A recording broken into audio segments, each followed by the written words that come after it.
सोचिए, एक जंग जो हजारों किलोमीटर दूर लड़ी जा रही है, वो हमारे देश को एक बहुत बड़े ऊर्जा संकट में धकेल सकती है। इससे हमारी अर्थव्यवस्था और हम सब की जिंदगी पर सीधा असर पड़ रहा है।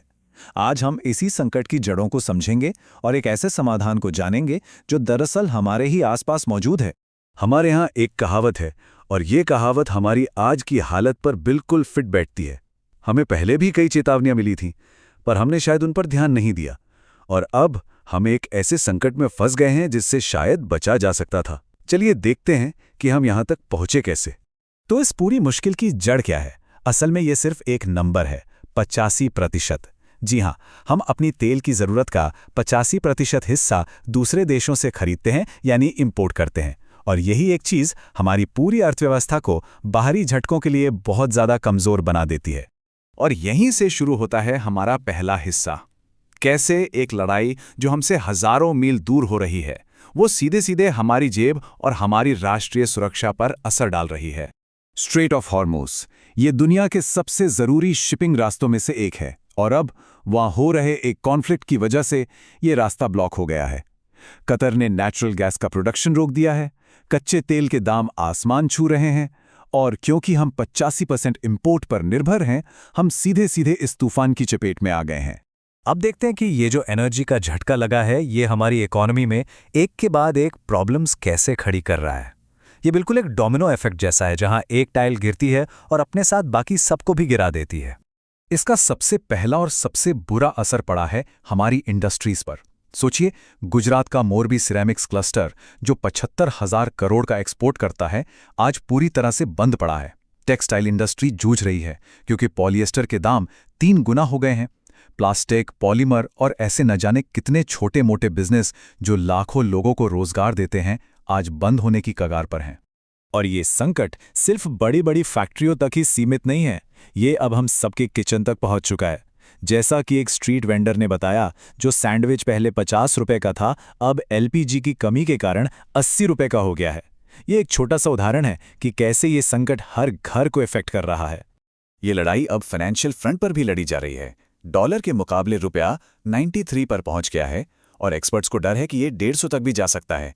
इसे रोकने के लिए आरबीआई को अपने कीमती विदेशी मुद्रा भंडार मतलब अपनी सेविंग्स बेचनी पड़ रही हैं। लेकिन ये एक टेम्पररी सोल्यूशन ही है। लेकिन हर संकट अपने साथ एक मौका भी लेकर आता है। तो अब तक हमने प्रॉब्लम की बात की, चलिए अब सोल्यूशन की तरफ बढ़ते हैं। एक ऐसा सोल्यूशन जो हमेशा से हमारे पास था, लेकिन हमने उसे नज़रअंदाज किया। बायोगैस। बायोगैस सिर्फ एक फ्यूल नहीं है, ये एक तीर से 3 निशाने लगाने जैसा है। ये हमारे शहरों के गीले कचरे की प्रॉब्लम सॉल्व करता है, किसानों के लिए ऑर्गेनिक खाद बनाता है और हमें खाना पकाने के लिए साफ सुथरी रिन्यूएबल एनर्जी देता है। और इसकी ताकत कितनी है, जरा इन आंकड़ों को देखिए। भारत में हम साल भर में करीब 30.8 मिलियन मीट्रिक टन एलपीजी इस्तेमाल करते हैं, लेकिन हमारे पास बायोगैस बनाने की जो पोटेंशियल है वो है 62 मिलियन मीट्रिक टन, मतलब हमारी जरूरत से लगभग 2 गुनी। अगर हम इसका आधा भी इस्तेमाल कर पाएं तो हमें एलपीजी इंपोर्ट करने की जरूरत ही नहीं पड़ेगी। ये सब बातें सिर्फ कागजों पर नहीं है, असल में ये हो रहा है। चलिए आपको कुछ असली दुनिया के एग्जाम्पल्स दिखाते हैं कि कैसे लोग और समुदाय पहले से ही इस सॉल्यूशन को अपनाकर आत्मनिर्भर बन रहे हैं। बड़े शहरों में देखिए, बेंगलुरु के कुछ होटल्स ने तो कमाल ही कर दिया है। वो अपने किचन के कचरे से ही बायोगैस बना रहे हैं। उन्हें एलपीजी क्राइसिस से कोई लेना देना ही नहीं है। हैदराबाद की एक मार्केट में सब्जियों के कचरे से बिजली और कुकिंग गैस बनाई जा रही है। यही तो है असली आत्मनिर्भरता। और ये क्रांति सिर्फ होटल्स तक नहीं बल्कि घरों तक भी पहुंच चुकी है। पुणे में 432 परिवार हैं जो वायु बायोगैस की मदद से अपने घर के कचरे से ही अपनी रसोई चला रहे हैं। उन्हें एलपीजी सिलेंडर के बढ़ते दामों या उसकी कमी से कोई फर्क नहीं पड़ता। और सोचिए, अगर एक पूरा गांव मिलकर कुछ करे तो क्या हो सकता है। पंजाब का लमरा कांगड़ी गांव इसका बेहतरीन उदाहरण है। पिछले 10 साल से, जी हां 10 साल से इस गांव में एक भी एलपीजी सिलेंडर इस्तेमाल नहीं हुआ है। गांव का सारा गोबर एक कम्युनिटी प्लांट में जाता है और वहां से पाइप के जरिए 44 घरों में गैस पहुंचती है ना कमाल की बात। तो सवाल यह है कि अगर ये सब छोटे छोटे लेवल पर इतना सक्सेसफुल है तो इसे पूरे देश में कैसे लागू किया जाए। आइए एक क्लियर एक्शन लेने लायक रोड मैप देखते हैं जिससे भारत एनर्जी के मामले में सच में आत्मनिर्भर बन सकता है। देखिए, सरकार ने कोशिश तो की थी। 2018 में सतत नाम की एक स्कीम शुरू हुई थी।